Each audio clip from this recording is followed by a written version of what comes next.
Rejoignez dès à présent la grande famille des abonnés de votre chaîne Sika TV sur les réseaux sociaux. Sika TV, le vrai visage de l'actualité en Afrique, est en direct et en replay sur YouTube. Abonnez-vous et cliquez sur la cloche de notification pour ne rien rater. Nous sommes également présents sur Facebook et sur Twitter.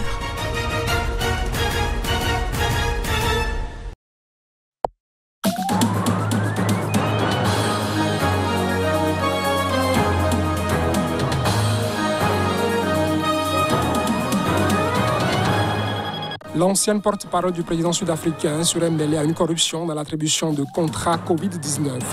Mise en congé depuis des mois, la présidence l'annonce dans la fonction publique.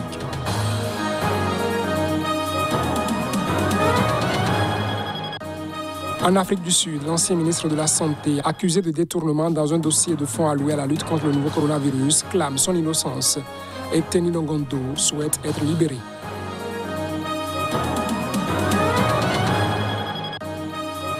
Un rendez-vous très attendu au Maroc, celui des législatives du 8 septembre. Le Parti de la Justice et du Développement entend rafler la mise.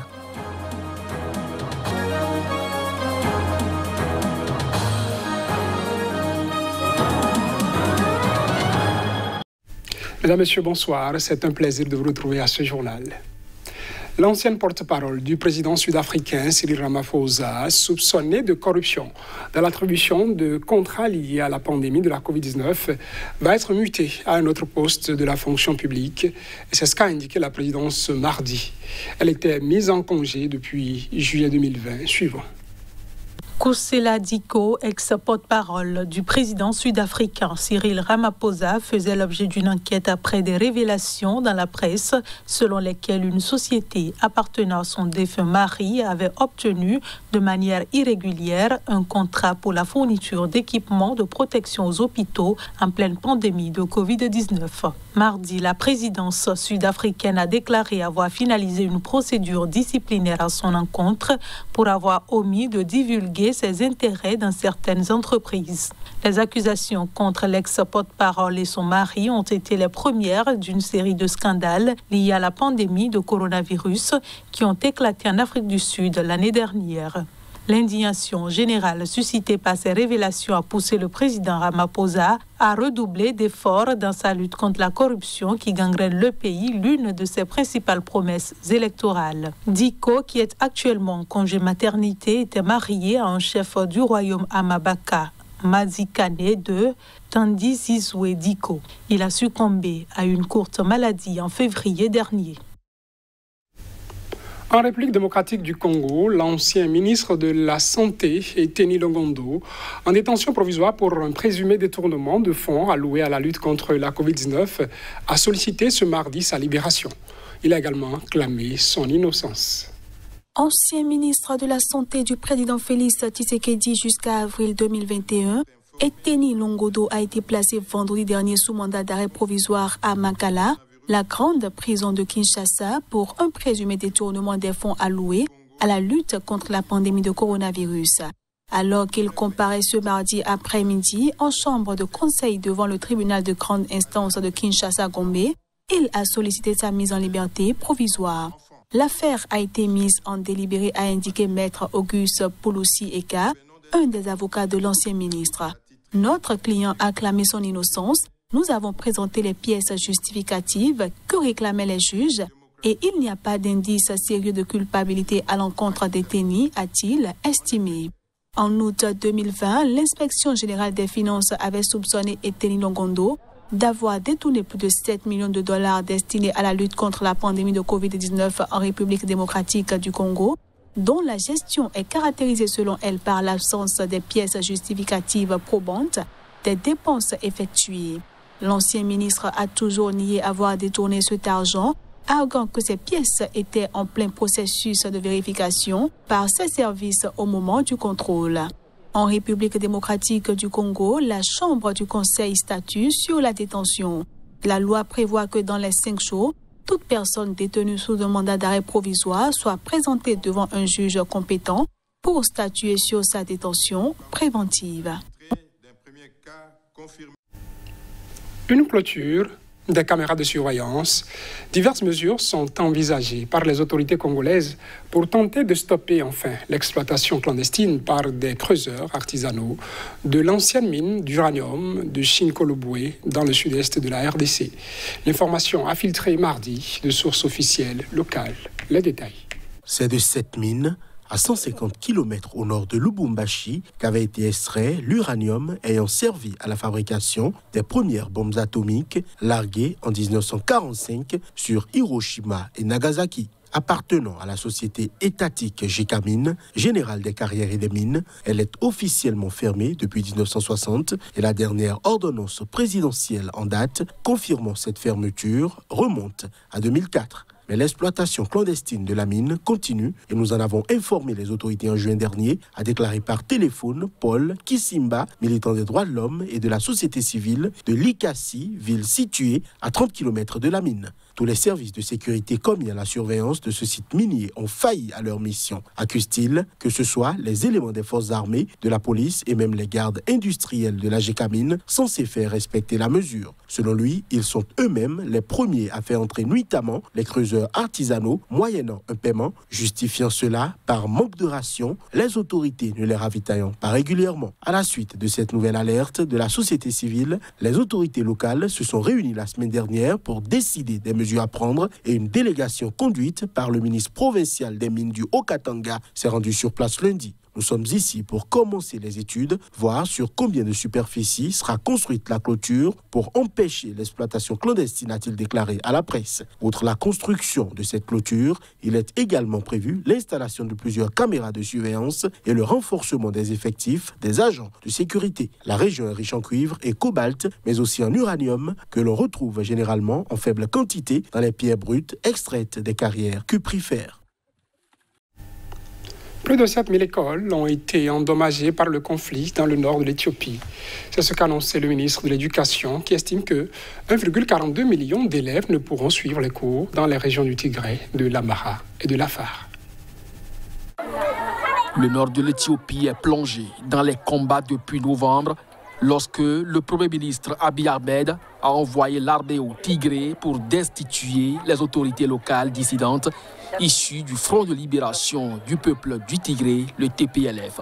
Cette intervention répondait selon lui à des attaques contre des camps militaires fédéraux orchestrés par le TPLF.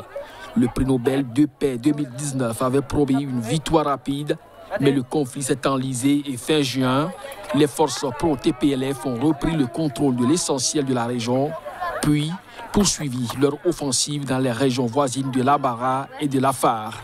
À la suite de la guerre futile du TPLF dans le nord de l'Éthiopie, dans les régions du Tigré, de l'Afar et de l'Amhara, plus de 7000 écoles ont été entièrement, certaines partiellement endommagées, a déclaré le ministère éthiopien de l'Éducation, Getachew Mekuria, lundi sur Twitter. Plus de 1,42 million d'élèves ont déjà été déscolarisés au Tigré ou le seront en Afar ou Amhara, a-t-il ajouté, qualifiant la situation de très triste. Le TPLF n'a pas répondu dans l'immédiat à ces accusations qui n'ont pas pu être vérifiées de manière indépendante. L'expansion du conflit a aggravé la crise humanitaire. Plusieurs agences et ONG déplorent les difficultés à accéder aux populations. Jeudi déjà, l'Agence humanitaire des Nations Unies, OCHA, a déclaré que les convois d'aide vers le Tigré s'étaient pratiquement arrêtés depuis le 20 août, aucun camion ne pouvant pénétrer dans la région où 400 000 personnes vivent dans des conditions de famine au Tigré selon l'ONU. Selon OCHA, au moins 5,2 millions de personnes, soit plus de 90% de la population du Tigré, dépendent de l'aide extérieure.